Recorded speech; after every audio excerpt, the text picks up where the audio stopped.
So tonight we're going to hear about this thing called Ops Dingo. I just want to give you a bit of background to Ops Dingo. I don't want to steal any thunder, but I just want to give a bit of strategic context to Ops Dingo. So in Rhodesia, you had two sort of superpowers that were fighting behind the scenes. You had the Russians and you had the Chinese. They were both vying for power, and they each had supported different guerrilla forces. And the Russians were pretty much left out. The Chinese were more dominant than the Russians were. And at the end of the war, towards the end, when the second front opened up on the Mozambican side, suddenly Rhodesia, a very small, like a country with a very small military, they were fighting a war on the second front. And the war was technically almost unwinnable at that point in time. But at that moment in time, the Russian-backed forces were trying to make a resurgence, and they were trying to sort of sneak in by the back door to establish a presence within the country. And it was in that background that this major series of operations took place, all cross-border operations. They were all designed to either take out large numbers of guerrilla fighters, or the later variants of those operations took out bridges. 6-7 bridges were taken out to stop this mechanized battalion from advancing. And there's one more thing that's interesting. This particular operation, Dingo, was on two bases, and we'll hear about that detail now. But of significance, one of those bases, either Zulu 1 or Zulu 2, I forget which one now, there was an area for the spirit mediums. And in my talk last time, I think I spoke about the spirit mediums when I was deployed into Mozambique with Renama, the role of the spirit mediums in the Bush War. And what's very, very interesting now, there was a Namakunda, there was a Takawere, there was even a special place for the Sviriko, which is the spirit, like the wizards, you know. So it was really an important part of the traditional culture there. And these people believed that they would bless the troops before they went into battle. We do the same. And they believed that their blessing would make them invisible to bullets. So I just wanted to draw your attention to the fact that, I don't know if you mentioned that tonight, but one of the targeted areas was this area where these spirit mediums were living. And Mbuya Nahanda, for example, was one of the spirit mediums. And Mbuya Nahanda, she died in Mozambique. And when she died, she was interred. She was actually brought back to Zimbabwe later on and reburied in Zimbabwe because she was a national hero as a spirit medium. And more importantly, the hospital in Harare today, where they give birth to children, Mbuya Nahanda Hospital. So these spirit mediums have got an incredibly important role. And as an intelligence officer, we had a great interest in understanding the role that they played, in guiding the tactics and the strategies of the people that we were fighting against. So, okay, with that, that's my little spiel over. I'm going to introduce Nick Meikle. You want to come up, please? I'm right here. Right here. Nick, okay, right here, please. Okay, Nick was born and brought up in the then Rhodesia. On graduation from university, he served 17 years in the Rhodesian and South African Air Forces, following a 6-year break in farm and retail management. Nick returned to aviation with MK Airlines, an interesting airline, MK Airlines and Air Atlanta, operating around the globe. Returning from active flying in 2012, he then worked in flight training at Adelaide, Australia's largest flying school, teaching airline cadets multi-crew skills in preparation for their types and ratings. He retired from that in June 2025, so you're a recent retiree. Nick's time in the Rhodesian Air Force overlapped with Operation Dingo, and thus he had a ringside seat as a chopper pilot, watching a game, literally a game-changing event. I mean, the force numbers, I don't know, misquote me, something like 400 Rhodesians, or 200 Rhodesians, 200 against 10,000. So it was that kind of order of magnitude, it was a big force disparity. So with that, thank you very much. I hand over to you. Right, thank you very much for the welcome, and great to see everybody here this evening. There's a good smattering of our colleagues and friends that be wonderful to catch up with again, and a few faces that I know from my recent work, like Don there. Mark, good to see you. Ian Armstrong, good to see you. Mark, Gavin, and so great to see you all, and a warm welcome for this presentation. I thought that would be appropriate today, and of course it was also the day on which Rhodesian independence was declared way back. So to our fallen comrades, lest we forget.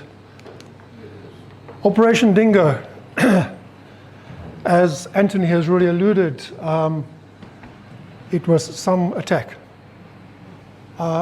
Carried out 23 to 27 November 1977. It was Rhodesia's most audacious attack on Robert Mugabe's ZANLA forces. And the aim of the chat today is to really understand how we took on ZANLA in its own backyard.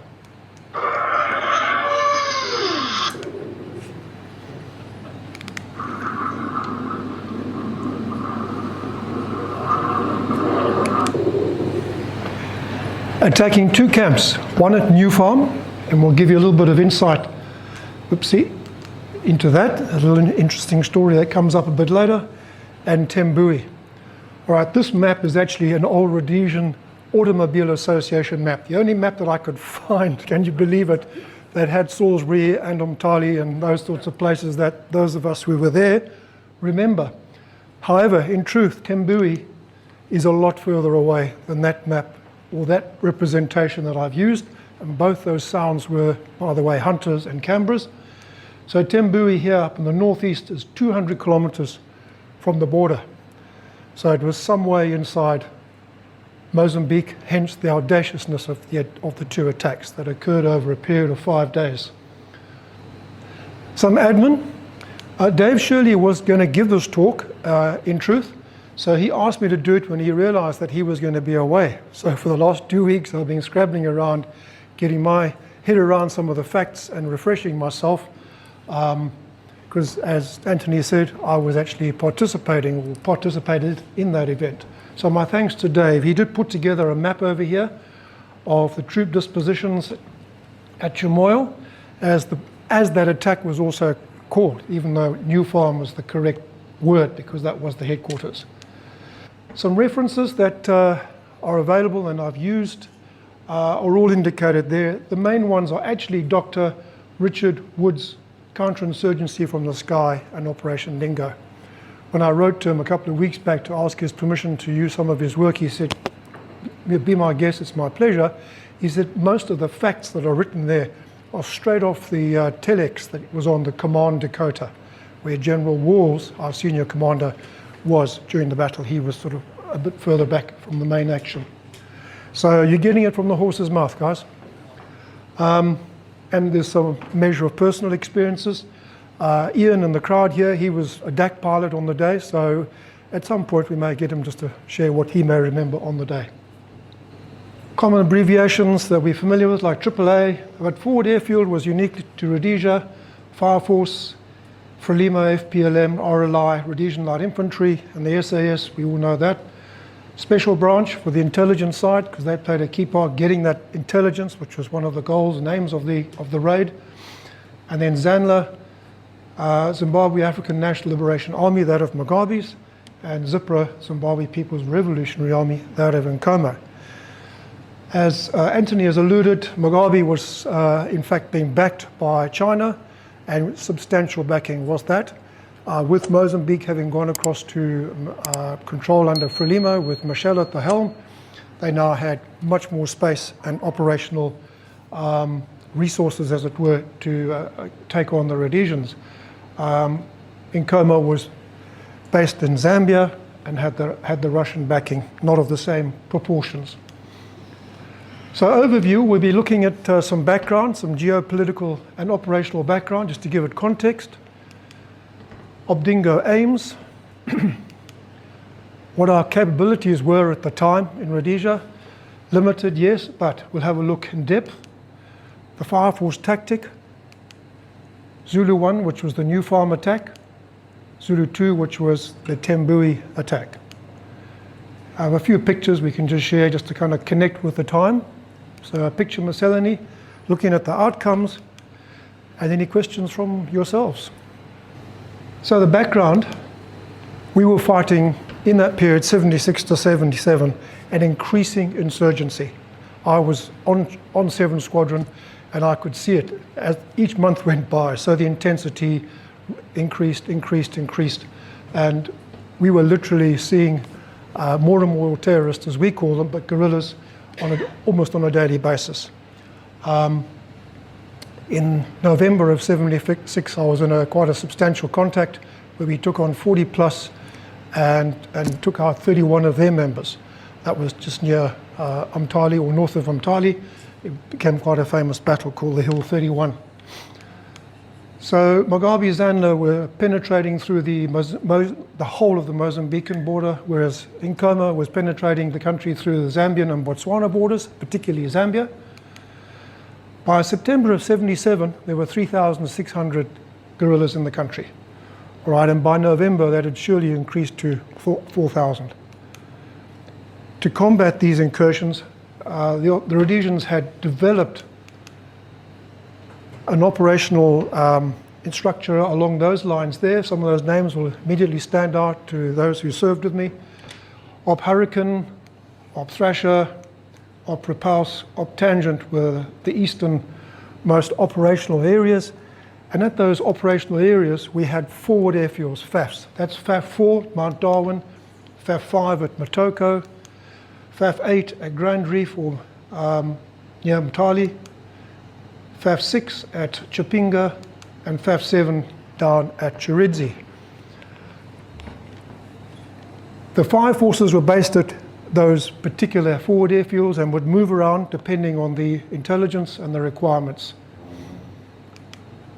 This gives us another pictorial impression of what we were facing at that time, with the majority of the incursions indicated in red from Mugabe ZANLA and penetrating well into the country in places, and then of course Nkoma in the north from Zambia and Botswana. Early days on my tours there, if you went to Wangi, which was called FAF 1, that was regarded as an R&R tour.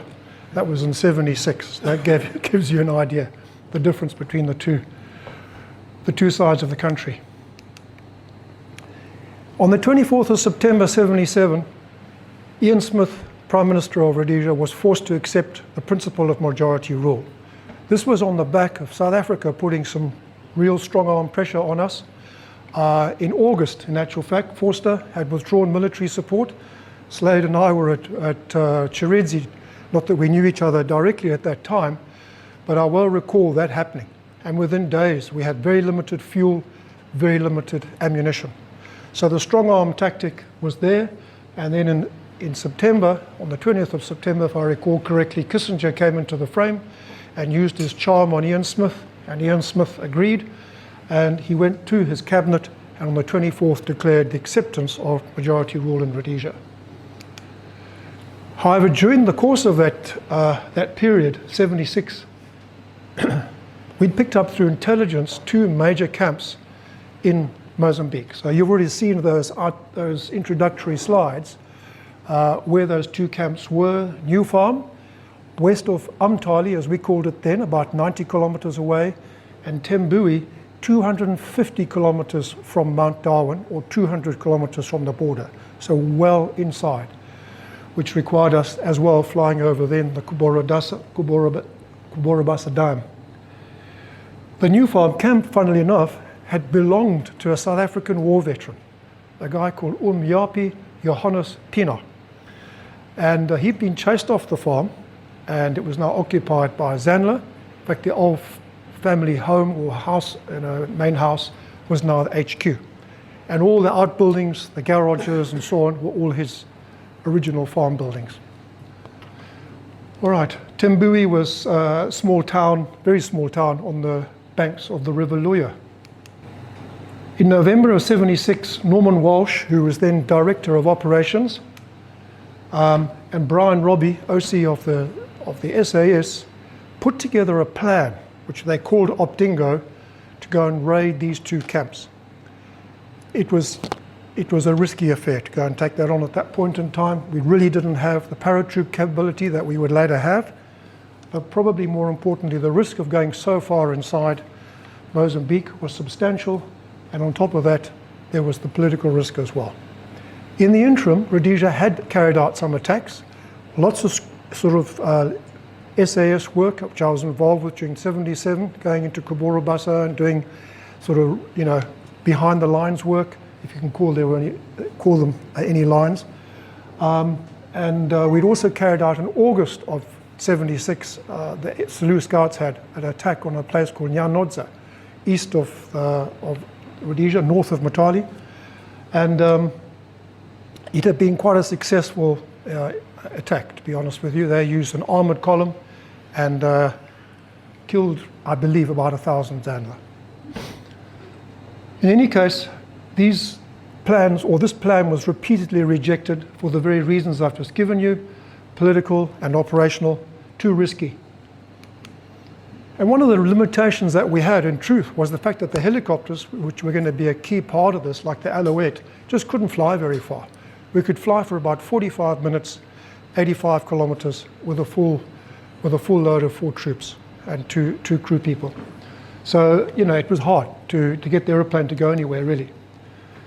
However, by this stage, November of 77, there was an imminent threat of an infiltration of 8,000 guerrillas.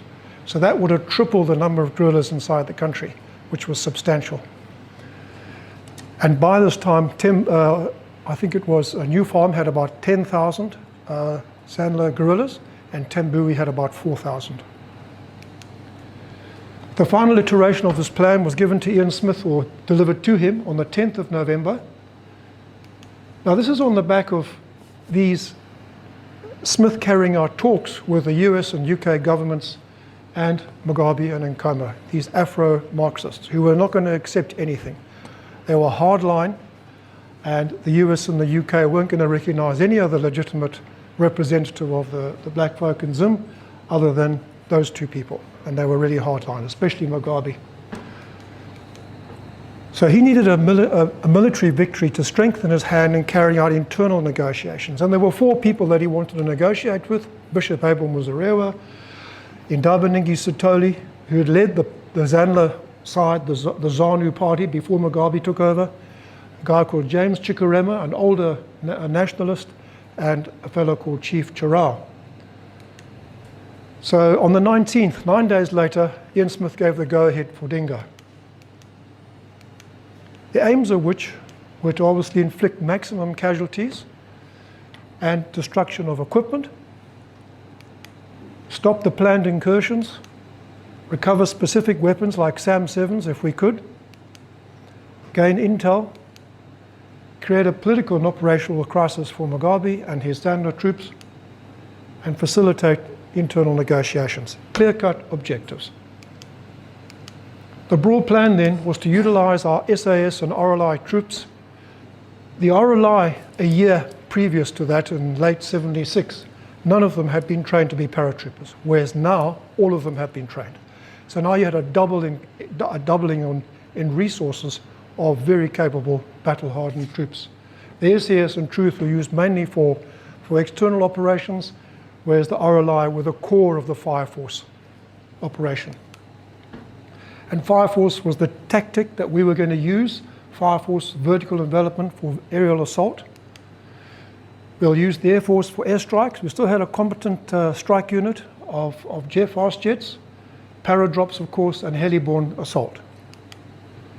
We also had the resource of Afritair, then known as Air Trans Africa, owned by Jack Mullock, the famous Jack Mullock, who'd served in the war with Ian Smith as a Spitfire pilot, flew Spitfires in the early days of the Rhodesian Air Force, and then had his own sanctions-busting freight company. He had, at that time, a DC-8, a DC-7, certainly one DC-7, and CL-44s.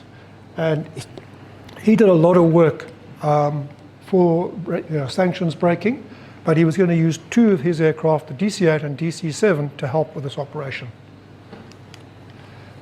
We were also going to use predetermined, what we called assembly points for the helicopters and troop mustering and forward admin areas, and you'll see how that comes into the plans later on for helicopter refueling to obviously mitigate the negative or the limited range of the Alouette helicopter for Kazovac and aircraft repairs. So as I said, our resources, even though limited, they were very battle-hardened, very efficient and very battle-hardened. I was right there. I can remember how slick the operation was on a day-to-day basis when you were called out. So we had the SAS mostly involved with externals, the RLI, who were the core unit for the fire forces. They were known as Support Commando, 1 Commando, 2 Commando, and 3 Commando. And at that point in time, I dealt and operated a lot with 2 and especially 3 Commando. By late 77, as I said earlier, the RLI now had the key paratrooper capability. So we doubled the number of paratroopers that we could put down. The Air Force, we had 3 jet strike squadrons, including Hunters, Vampires, and Canberras, with very competent operators.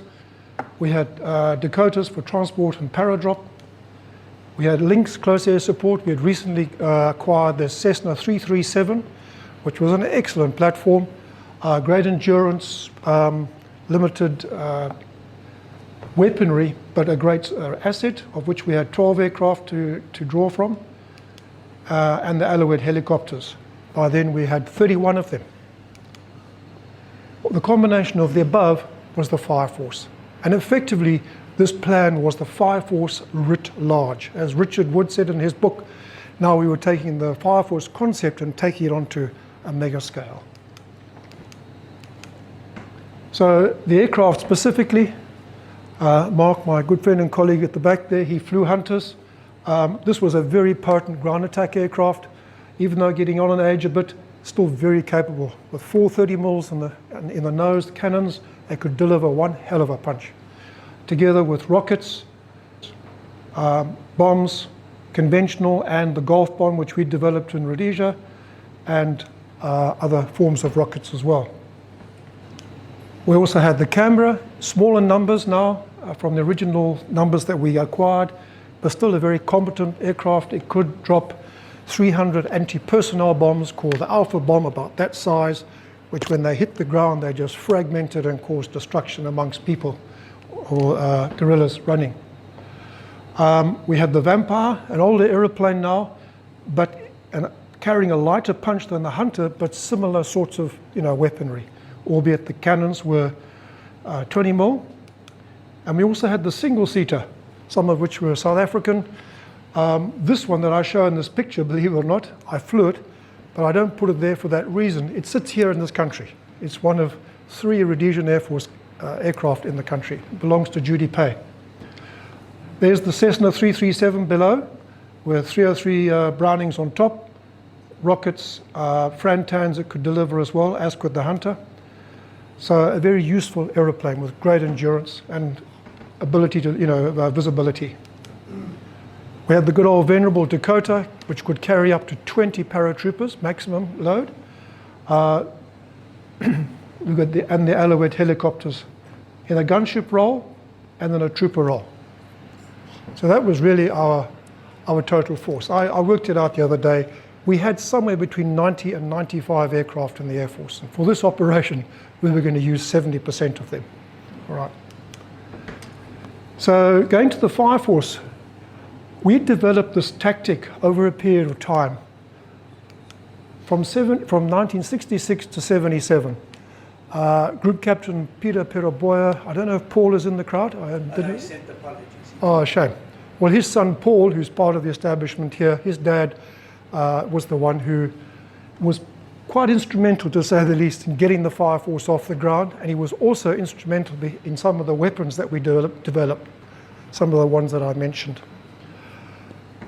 Okay, so core of the Fire Force was the K-car, the gunship, because that's where the K-car pilot, together with the gunner, obviously had an anti-personnel role. This was a slow-firing Matra 20mm cannon, similar to the ones they used in the ME-109s in World War II and the Focke-Wulfs.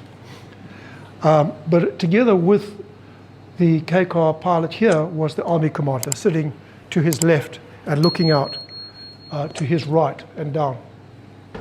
And that was the aircraft that led the formation and then ran the battle, basically. The Army commander would determine the disposition of the troops. The K-car commander would look after the management of the air resources. All right, so, and together with normally three G-cars as we call them, that's the bottom helicopter here, You may ask, why do we call them K car and G car? It's an interesting question. I don't know if it's ever been fully answered, but the police, can you believe it, had B cars. And sometimes there's the thinking that the Air Force carried on that tradition by calling these helicopters a K car and a G car. K, obviously, you think of killing. I don't believe it was the real reason why it was called K car. We, the Rhodesians, learned from the Portuguese about the gunship and got the concept from them, and they used the word K. It was a strong letter phonetically for understanding that it was the command car. Okay. Yeah, so the G car, general duties, yeah, which is effectively what they did, carrying troops around as per the fire force, and dropping off OPs or observation posts, CASEVAC, another key role as well. So a fire force would go in, normally 1+3, together with the links, always, and then as you'll see in the following slide, we would also have the Dakota by that time. The troops were usually the RAR and sometimes the RLI and sometimes the RAR, the Rhodesian African Rifles.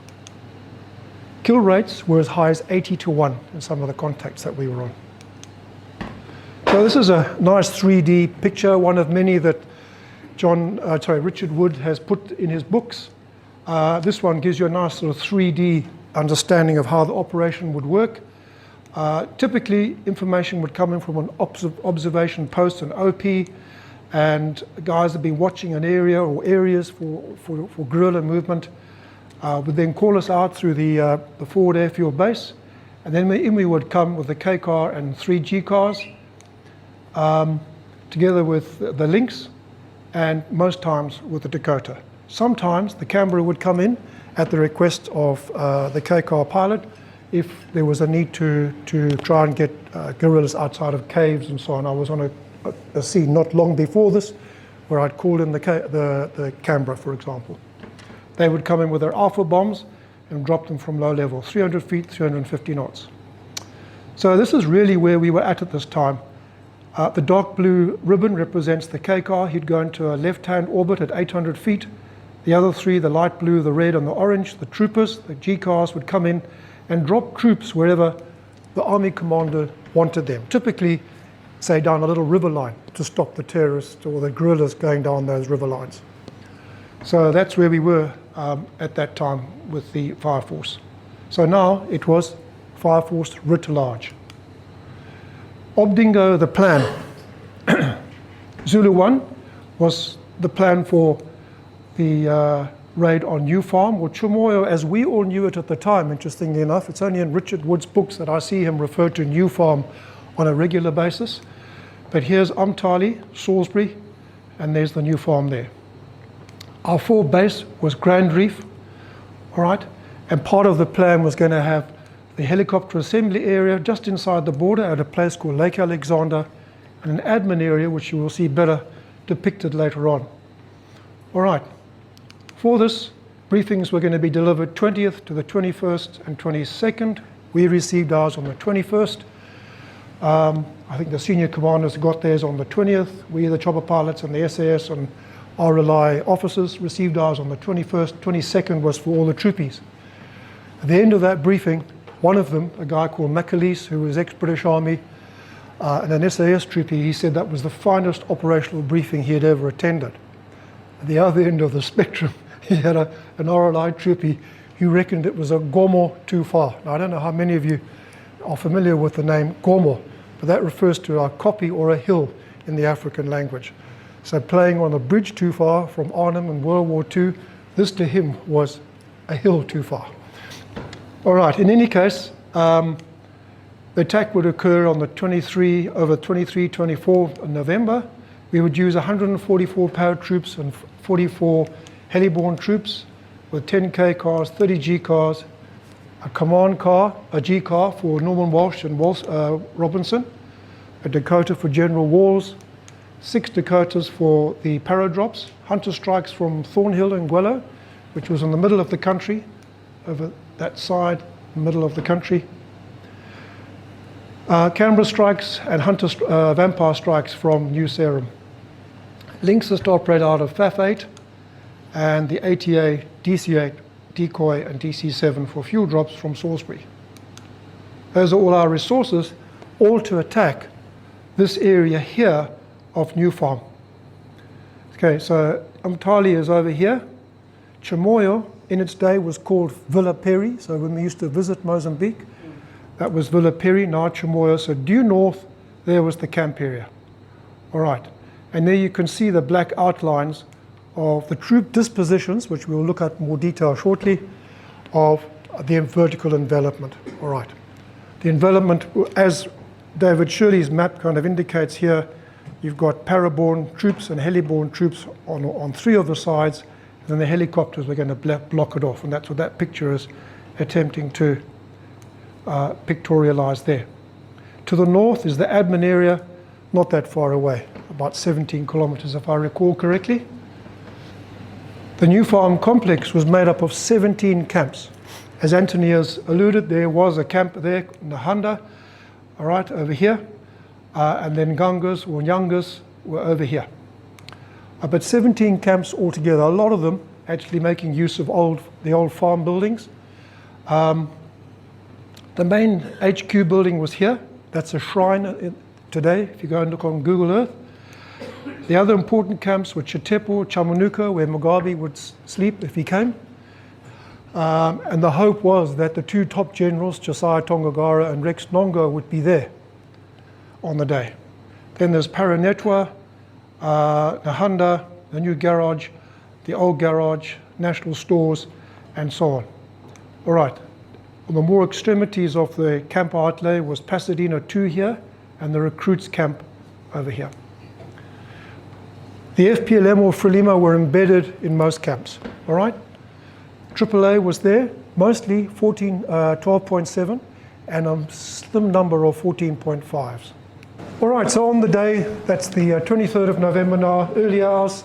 You can imagine there's troops stirring everywhere. Grand Reef, the RLI guys are getting ready. The paratroopers are getting ready at New Serum. And then at 4:30, the choppers depart with Air Marshal Frank Muscle bidding us all the best. And we left, and all 31 helicopters left in flights of 5 and progressed down to Lake Alexander, just on the inside of the country, all right, to refuel and pick up troops for the G cars. Out of New Serum, 6 Dakotas got airborne at 6 o'clock with 6 times 24, 144 paratroopers, all right. Ahead of the helicopters, a road convoy left Grand Reef in the early hours to take troops. That's the 2 commando troops and security troops from another RLI commando to Lake Alexander with drums of fuel as well. The idea was that they would get there and be ready for the choppers as they came in at 6:30 in the morning, which they duly were. By 7:10, the K cars were uplifting with the command G car, and then the G cars, they'd had troops on board, 2 commando, and I was one of those, then duly left after that for the HR, which was 0745 at New Farm. The Paradax and Command DAC arrived overhead. The jets were coming along behind us and then accelerated in for their strikes. The Polo G cars, these were the South African G cars. They headed off to the admin area with the admin area staff, Group Captain Peter Peraboya, a very well-known senior officer, and RLI troops to secure that area. So that was part of the logistics to mitigate the range of the helicopters. At 4 minutes before HR, a 745, a DC-8 belonging to Jack Mullick, flew over as a decoy. And that's a DC-8 sound. The idea was that that DC-8 jet sound would obviously cause the guerrillas to scatter, but then regather. And any other jet sound that came along later, which were the hunters, they wouldn't respond to that, which is in fact what happened. At HR, the hunters came in. 3 came in from the west, striking the targets indicated there. They came in with Frantan, which is like a napalm, They couldn't use the golf bombs because of the cloud, which had affected the helicopters a little bit. We managed to get around that.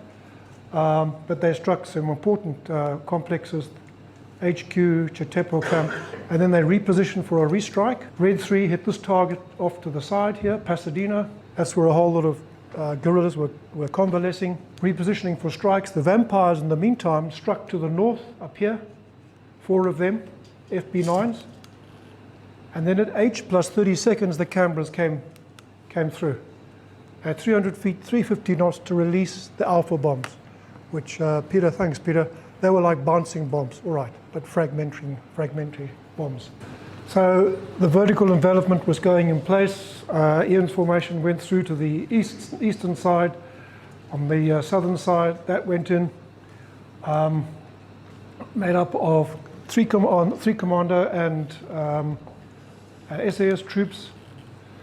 In the meantime, the hunters came in and carried out more strikes on Takawira over here, all right, National Stores over there, and the Hunter Detention Barracks over here. So this was another 4 hunters that came through. They'd come through with the DAX at the time to take over effectively from Red Section. The vampires followed the hunters. The main resistance from the AAA gunners, I haven't got them marked. They're very hard to identify where they all were exactly, but a number of them were close to HQ and Chitepo. But as Ian rightly remarked, the guerrillas were just seen as just a scattering, mostly, as in the picture here, to the south, west and south, later on to the north.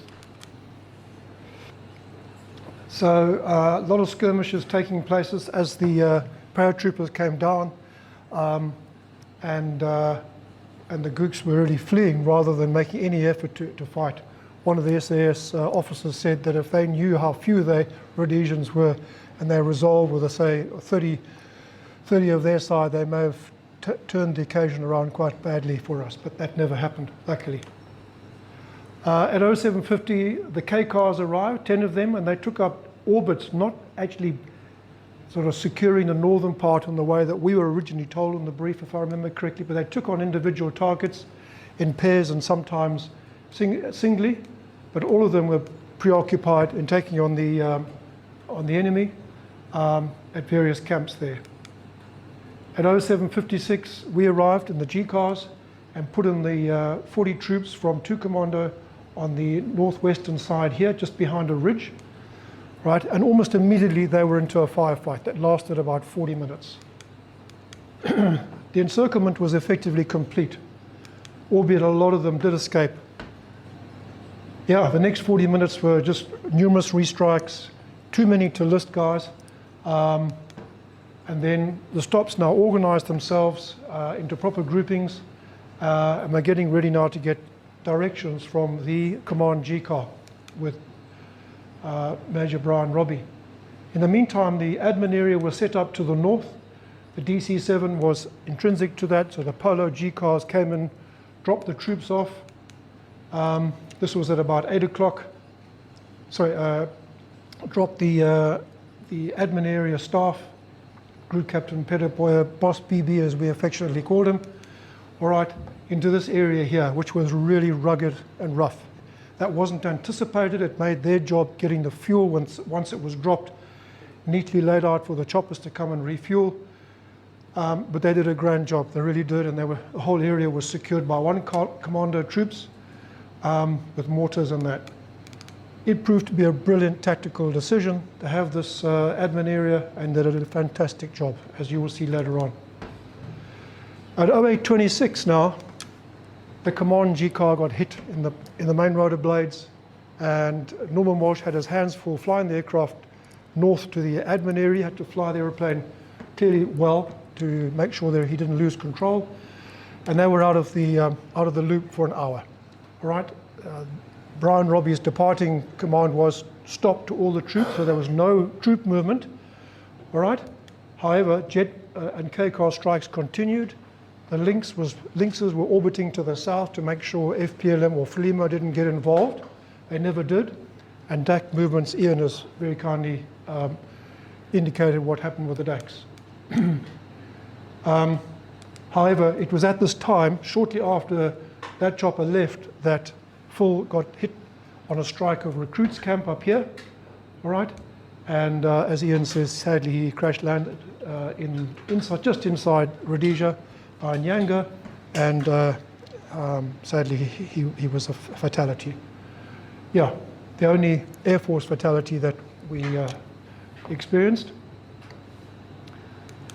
Now guys, there's a lot of movements that take place on all of these days. So there's no ways, I've tried to remember a lot of it to obviously help me giving a decent sort of commentary, but there's no ways I can put all that detail in. So I've used a few bullet points to try and sort of cover off the main events, and hopefully, you know, it'll all make a fair amount of sense to you. All right, but the jets were doing a lot of repetitive strikes. The K-cars were doing lots of strikes. And as I said to the other guys earlier, once the jets left, the hunters and them, they would go back, refuel, rearm. They would then come back and go into like a cab rake at 15,000 feet and sit there until Norman Walsh called them down to give a strike on whatever target. And that carried on for most of the day, till about 3 o'clock in the afternoon. Thereafter, it petered out quite substantially. The troop movements now, the blue is the SAS, the green is the RLI. So that's how they were dropped. All right, I've tried to represent the sticks there as best as I can. And then as the day wore on now, once Robbie returned with Norman Walsh at 9:30, so he then directed the troops to move in those directions. The green are the RLI, basically the most western forces to the south and east, the southwestern forces to the north and northeast. And then the SAS, they moved in those directions there. And this took place over the course of the day. All right, there was one element of SAS that were targeting the Takawira camp, because that's where the intelligence was. All right, and some very important intelligence was found there. And then the last two stops, 5 and 6, moved in a sort of northerly direction through New Garage up to National Stores. Casualties, yeah, already unfortunately some casualties had occurred. A Lynx had been hit, it was leaking fuel, that disappeared. Another one got hit, but not badly. And as Ian has alluded to, a lot of the aircraft took small arms fire, but nothing other than, sadly, poor Phil, more dramatic than that. And then, of course, the Command G-car, which managed to survive that. However, friendly fire occurred. This advancing SAS troops here ended up firing on RLI troops over here. And I worked out about 4 or 5 troops were affected, all right? The K-car as well delivered, unfortunately, blue-on-blue fire, all right?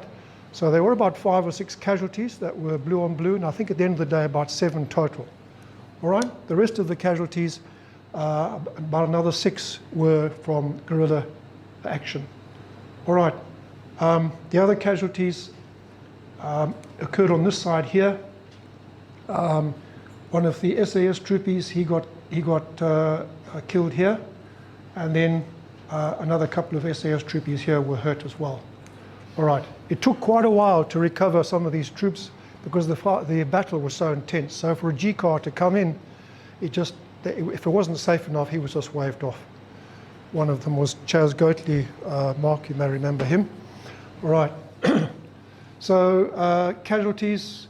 So we ended up at that point losing two people, one soldier and 1 airman, and then a number of others were casualties. The camps themselves, all right, it took till the middle of the day, about 12:30, before the SAS and the RLI reached the precincts of the camps. There were trenches around, they overcame those, they got into the camps, and then from 12:30 onwards, it was a steady process of clearing them all the way through into the late afternoon. Okay. So it was a long process.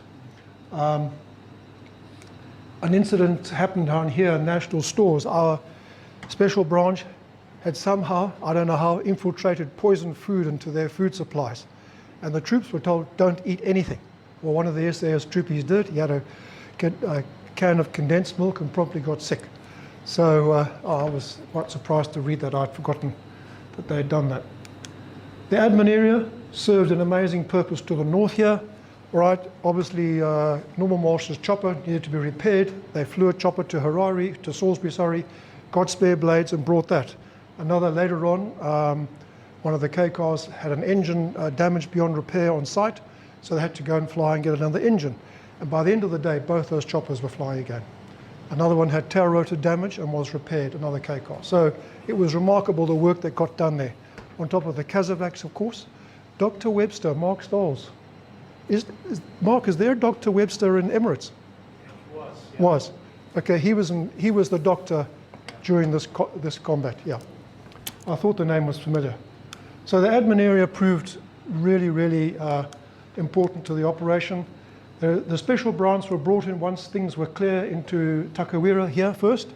Bob McKenzie, an SAS officer, had found some really interesting material on Nyanadza to prove that it was all ZANLA guerrillas that were killed there, not refugees. And then the SAS particularly, because they were very good at it, started to destroy equipment, a lot of weapons, a lot of food supplies, etc. Very few weapons could be recovered. We didn't have the heavy liftability. Late in the afternoon at about well after 5 o'clock, Stop A, these 40 heliborne troops were withdrawn, right? Taken back to the admin area, no, I think probably straight to Lake Alex. And out of the combat, Stops 1 and 6, the 3 commander over here, and all the SAS were left overnight. They occupied the camps and ready for us to pick them up the next day. The aircraft, Ian's already indicated basically what happened to the Dakotas, but at the end of the day, the choppers all withdrew back to Grand Reef, leaving the admin area with its security stick to look after the guys there. Boss PB, though, did come into the attack site and to have a look at the destruction of the Alpha bombs, and he was shaken by the carnage. Yeah. Consolidated casualties at the end of the day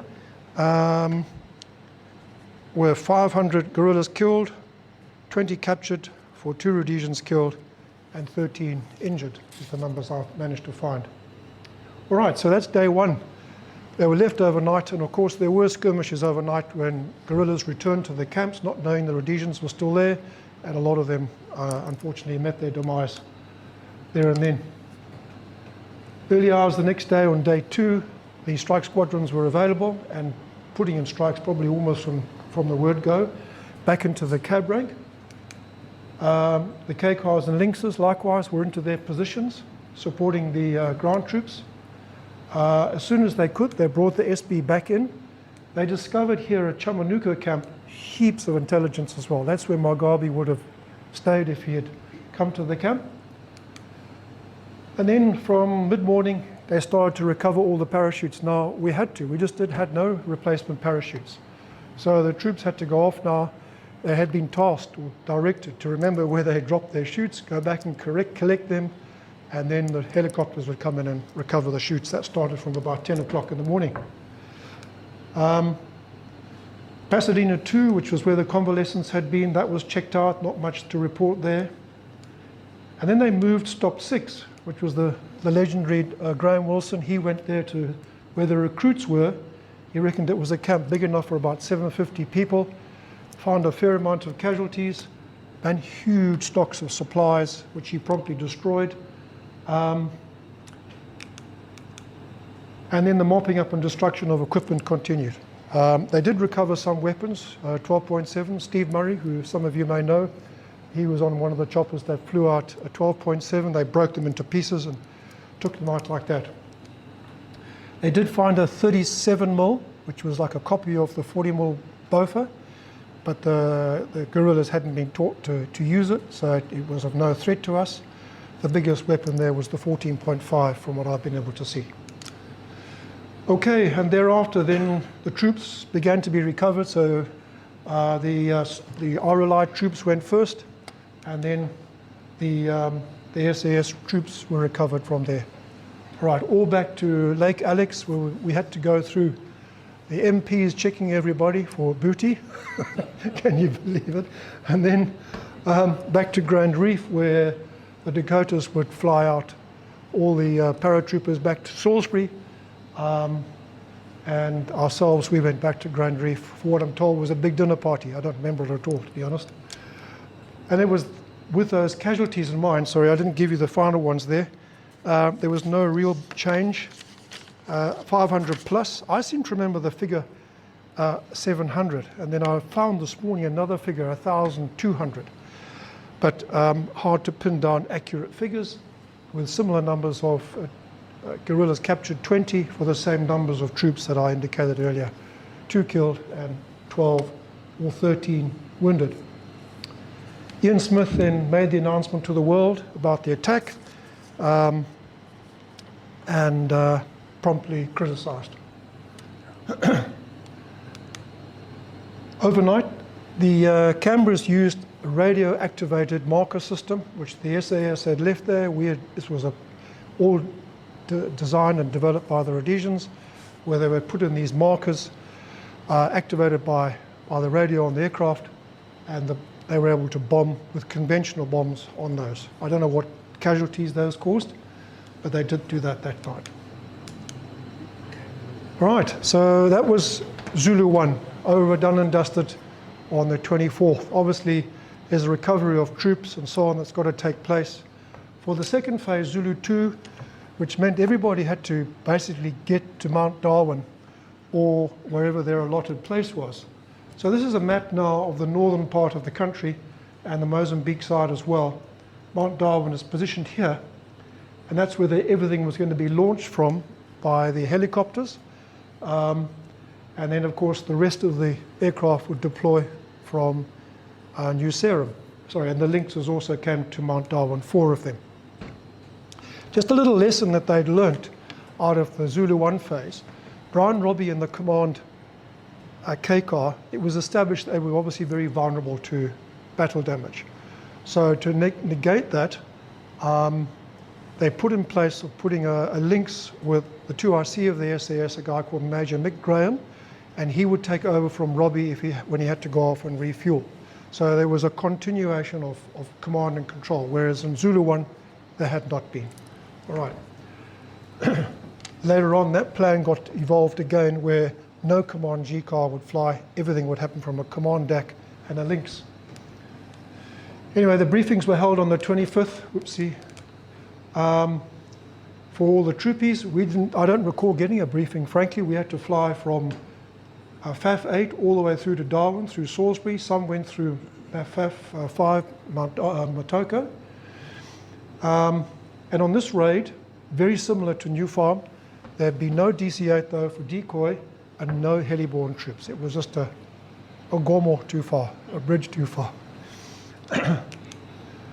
It was planned for the 26th, 27th, so 1 day off as it were, and then the next 2 days. 144 paratroops out of New Serum, 8 K cars this time, 12 G cars, because we needed a lot of heliborne capacity for the troops, and 10 Polo cars, G cars. The Hunters and Vampires would operate with the Canberras all out of New Serum now.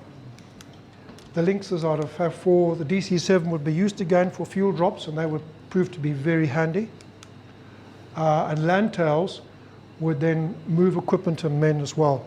So Landtail 3 Command, the RLI would be driven up from Salisbury to Darwin, drop off all the troops, the troops required for securing the forward areas, and also there was a reserve set of troops for any extra para drops that may be required. That never happened. The risks, as I mentioned earlier, were substantial. FPLM garrisons were all around this area. All right, there were numerous garrisons, Bene, Chofundi, Mawindi. This was quite a big one over here.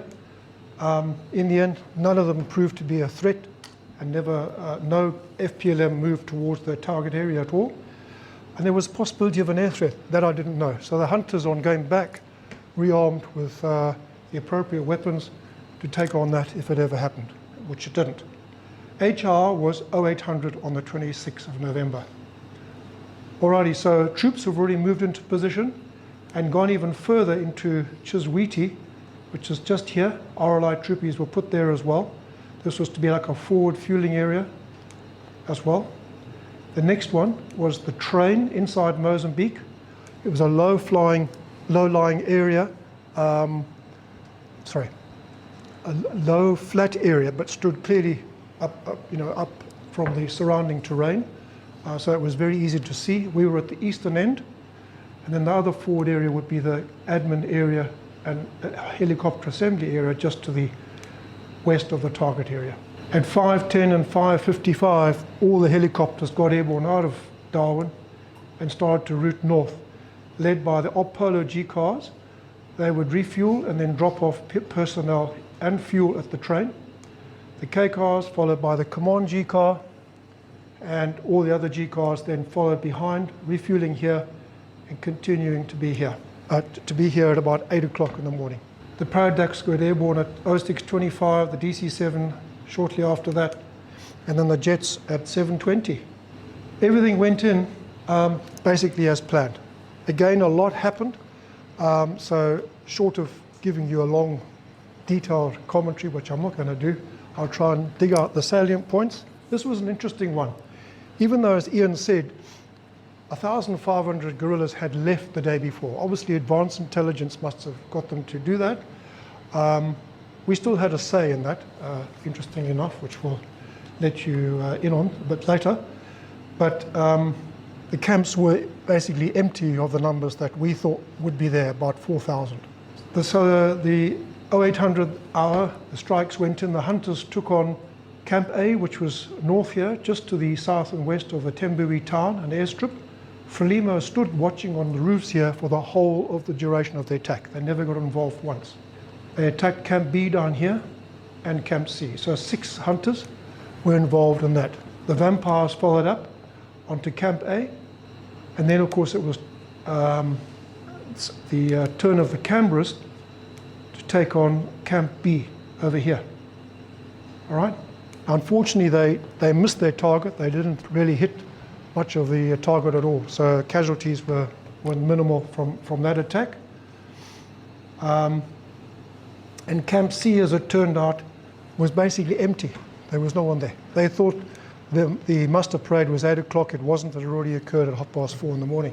Now it was the turn for the paradrops to go in. I was asking Ian if he could remember how it was sequenced, but reading between the lines in the books that I can see, all right, there's a box that's formed here with green and blue. So again, RLI green, SAS blue, and SAS blue here, and SAS blue on Camp Bravo.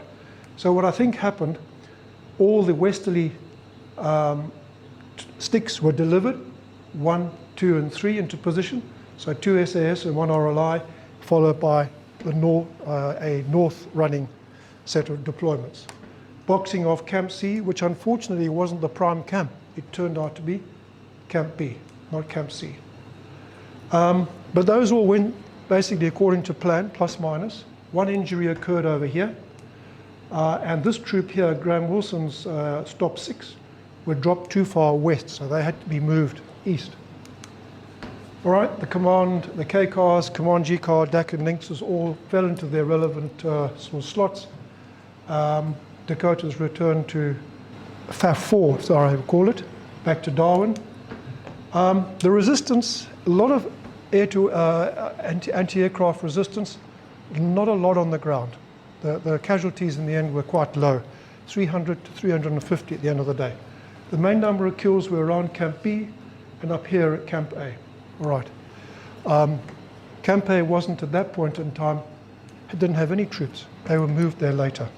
But there was quite a bit of anti-aircraft, which the K cars dealt with, and then hunters as required. There was a hunter strike up here, and I think another one a bit further down from what I can be able to establish. The admin base went in as planned, over here. Again, Peter Beraboya did a grand job. Unfortunately, the DC-7 dropped their fuel and paratroops too low, and some got injured.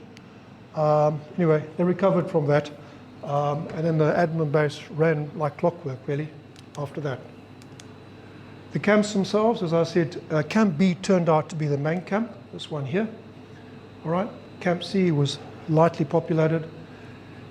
The Graham Wilson's Stop 6 had to be moved coming to the west here, which they then did. Yeah, and then later on, they moved Stops 4 and then Stops 5 into this camp up here, and found a lot of weapons They then came across a whole lot of guerrillas hiding, who then killed some in the region of about 110. All right. And that then, yeah, they'd already taken out about 90 to this point. So the numbers steadily rose, and they got to 300 by the end of the day. As I said, yeah, so the SAS ended up moving here. The RLI stayed in this region here and moved into Camp B as well. So by about midday, the operation was considered complete. Can you believe it? So even though things did happen continue into the afternoon, Brian Robbie, the SAS commander, commanded that the chute started to be recovered, and the choppers then would come in and recover those. And then the troop recovery was started as well. Weather was building to the down towards the Rhodesian side. In fact, there was even rain whilst the attack was going on in the afternoon. But there was some really serious weather developing, which played a part in the recovery of aircraft, particularly choppers. So he decided that stops 2 and 6 would be recovered back to Rhodesia. That was SAS and RLI here, and SAS 6. So 2 and 6 went back to Rhodesia, and 1 stayed at the admin area and overnight, and then everybody left, really. Weather was becoming quite a factor, and I was one of the last G cars to leave, and in fact started to run out of fuel. I must have had some 3 commando on board, I think. And we had to have fuel dropped to us. We landed on an island in the middle of Kuburabasa. We had fuel dropped to us, and that was amazing how well that went. Mark was talking about something similar, where you had to be rolling drums down the bloody rocks and that, but we got it all done and flew out and recovered. But the choppers were all over the place as a result of that. Some got to Darwin, some went other localities. I didn't even get back to Rhodesia that night, I don't think. So the weather was quite a factor in the afternoon. But by the end of the day, once the northern camp had been dealt with, what I didn't mention was that they did find that 1,500 from Camp B had left the area. 1,000 went north to this camp up here, 500 went south. So an attack was organized at 4 o'clock in the afternoon on that camp, and seemingly a successful attack that was done by the hunters and the campers. Yeah, so next day really was to recover troops. The resistance from the guerrillas was minimal. Overnight, I don't think much happened from what I've read. So from 0625, all the G cars gathered and then flew on to the admin area to recover stops 1, 3, 4, and 5. The Lynx was first overhead. They had to deal with some 14.5 AA. They didn't seem to take much to sort out.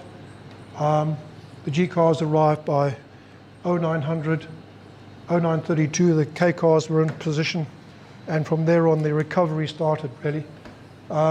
We picked up the RLI troops, followed by the SAS with their chutes, and we were out of there by lunchtime. Yeah. I was recorded as the last helicopter out of there with the officer in charge of the admin area, and we flew all the way back to Salisbury. So at the end of all of that, the casualties were listed as 300 to 350, with 1 minor injury on the paradrops and 2 from the fuel drops. So a very light set of casualties. Op Virile started the same day.